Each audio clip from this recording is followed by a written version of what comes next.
السلام علیکم ورحمۃ اللہ۔ جیسا کہ کل میں نے تشہد پڑھائی تھی تو ہمارے ایک ساتھی نے مجھ سے پوچھا کہ بھئی اگر کسی کو تشہد یعنی اتحیات یاد نہیں ہے تو وہ کیا کرے؟ اگر کسی کو اتحیات یاد نہیں ہے تو وہ کیا کرے؟ اور انہوں نے کسی سے پوچھا تو کسی نے بتا دیا اگر کسی کو اتحیات یاد نہیں ہے تو وہ سورہ اخلاص پڑھ لے، قل واللہ پڑھ لے۔ تو ایسا نہیں ہے میرے بھائی، اتحیات کا پڑھنا واجب ہے، اور آپ واجب کو کس طرح چھوڑ سکتے؟ واجب چھوٹ گیا تو سجدہ سہو لازم ہے۔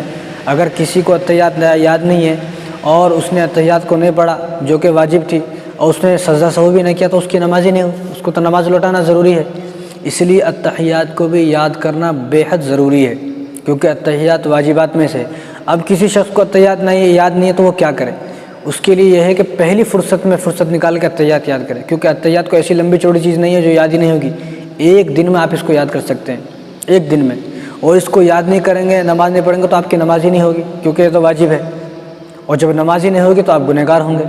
اب کل قیامت کی دن آپ جائیں گے، آپ بولیں گے یا اللہ میں تو نماز پڑھا ہوں، یا میں تو نماز پڑھی ہوں پوری زندگی، میرے نامہ عمل میں تو ایک بھی نماز نہیں ہے، تو اللہ تعالیٰ فرمائیں گے نماز تو نے پڑھی لیکن یہ تجھے یاد ہی نہیں تھی، اس لیے جب یہ یاد نہیں تھی، یہ نہیں پڑھی تو نماز ہی نہیں ہوئی۔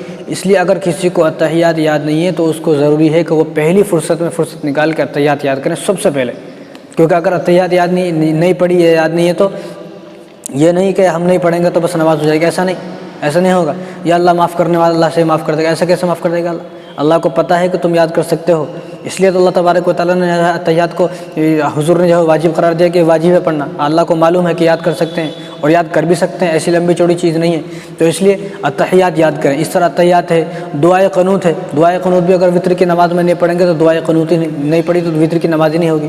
اس طرح اتحیات ہے، دعائے قنوت ہے، ان کا بدل کچھ نہیں ہے۔ آپ یہ نہ سوچیں کہ جگہ ہم سورہ اخلاص پڑھ لیں گے تو کام چل جائے گا، ایسا نہیں، بلکہ آپ ان کو ہی یاد کریں، ان کو ہی یاد کریں گے تو نماز ہوگی۔ اس لیے اگر کسی کو اتحیات یاد نہیں ہے تو پہلی فرصت نکال کے اتحیات یاد کرے، سب چیز چھوڑ چھاڑ کے اتحیات یاد کرے۔ اتحیات کی جگہ اتحیات ہی پڑھنی پڑے گی، کیونکہ حضور نے فرمایا طلب العلم فریضۃ علی کل مسلم و مسلمہ، کہ ہر مرد اور عورت کے لیے اتنا علم حاصل کرنا تو واجب ہے، فرض ہے۔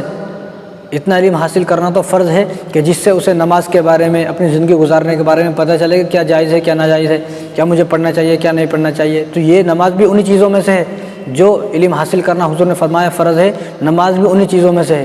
اس لیے اس کے یاد کے بنا کام نہیں چلے گا۔ جس کو اتحیات یاد نہیں ہے وہ اتحیات ہی یاد کرے، اس کا کوئی بدل نہیں ہے۔ اس کا یعنی اس کی جگہ آپ کچھ پڑھ لیں، ایسا نہیں، اس کی جگہ کچھ نہیں پڑھ سکتا آپ، اتحیات کی جگہ آپ کو اتحیات ہی پڑھنا پڑے گا۔ اس لیے جن کو یاد نہیں ہے وہ اتحیات پہلی فرصت میں یاد کریں۔ میں نے ویڈیوز ڈال رکھی ہے اتحیات کی، وہ سن کے یاد کریں، آپ سن کے یاد کریں، بار بار سنیں، 10 بار سنیں، 20 بار سنیں، 50 بار سنیں آپ، کیونکہ یہ تو نماز ہے۔ جب تک نماز نہیں آتی آدمی کو چین سے بیٹھنا نہیں چاہیے، تو آپ اس کو 20 بار 10 بار جتنی بار ہو سکے جب تک یاد نہ ہو سنتے رہیں، آپ سنتے رہیں، انشاءاللہ آپ کو چند ہی دنوں کے اندر یاد ہو جائے گی۔ اس لیے سورہ فاتحہ کا کوئی سورہ اتحیات کا یعنی تشہد کا کوئی بدل نہیں ہے، اتحیات کی جگہ آپ کو اتحیات ہی پڑھنا ہے۔